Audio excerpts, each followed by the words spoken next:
intended audiences, and how theater reflected them. Each theatrical form reflected the values and interests of its audience.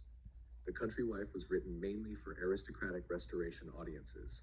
These audiences enjoyed witty dialogue, sexual humor, and satire about upper class relationships because theater became a social space after years of Puritan restrictions.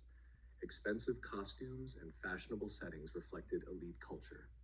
Hernani appealed to romantic audiences, especially younger people challenging older traditions. The play's emotional intensity and rebellion reflected political and cultural changes after the French Revolution. The Romantic movement wanted freedom from strict artistic rules. Melodrama like Nick of the Woods targeted growing middle and working class audiences during industrialization. These audiences wanted emotional stories, clear morality, and exciting spectacle.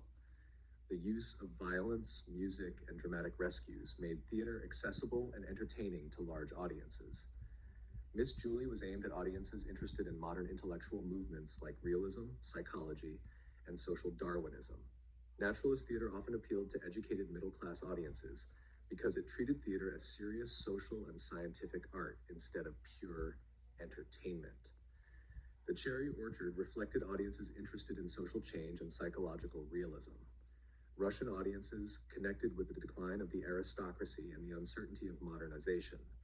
The subtle style required patient audiences willing to focus on emotional complexity rather than spectacle.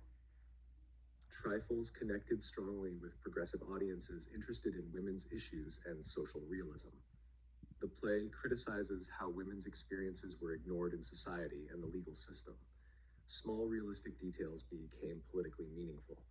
The post office appealed to audiences interested in spirituality, poetry, and anti colonial cultural identity.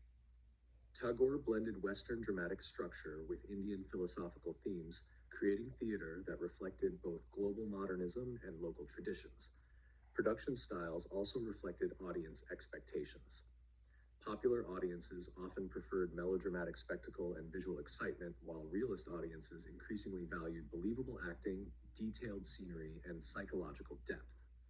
By the late 19th century, realism became associated with intellectual seriousness and modern theater culture. Number 4.